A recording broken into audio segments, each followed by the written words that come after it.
তো হ্যালো বন্ধুরা, good morning, welcome সবাইকে আরও একটি ছোট্ট মিনি ব্লগে। আর এখন বাজে হচ্ছে সকাল 10:30। আর দেখতে পাচ্ছি আমার ছেলে কিন্তু রান্না বসিয়েছে, রান্না করছে, উনুনে জাল দিচ্ছে। দেখতে পাচ্ছি বাবা আসতে উনুন ভেঙে যাবে। তো আজকে কী কী রান্না করবো তোমাদেরকে দেখাচ্ছি। আজকে রান্না করবো ওই যে মাছ দেখতে পাচ্ছ, কাতল মাছ রান্না করবো। আর এটা হচ্ছে মাছের তেল, বেগুন দিয়ে রান্না করবো, মাছের তেল ভাজা আর কি। আর এখানে দেখতে পাচ্ছ সবজি, মটর, ফুলকপি, গাজর। এটা করব মুসুর ডাল দিয়ে। অনেকদিন ধরে না মুসুর ডাল খেতে যাচ্ছে, কিন্তু খাওয়াই হয় না, এটা খেতেই চায় না। এই জন্য আজকে বললাম যা হোক, মাছ হোক মাংস হোক, কিন্তু আমি আজকে মুসুর ডাল রান্না করবই। তো ভেজ মুসুর ডাল রান্না করব।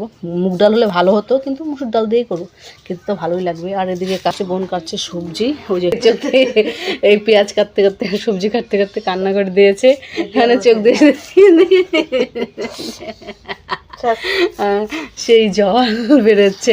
আর দেখতে পাচ্ছি যে লাউ, অনেকদিন ধরে লাউটা এনে রেখেছে। তো হ্যাঁ, আমি বলছি যে মাছটা খাবো, এমনি খাবো, মানে মাছটা এমনি রান্না করবো কোনো সবজি ছাড়া।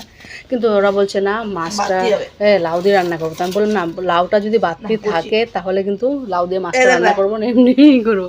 এই দেখো কান্না করে দেখে যাও, কান্না করে একাকার করে দিয়েছে। দেখতে পাচ্ছে না, লাউটা কচি আছে, না লাউটা কচি আছে, তার মানে লাউ দিয়ে মাছ রান্না হবে।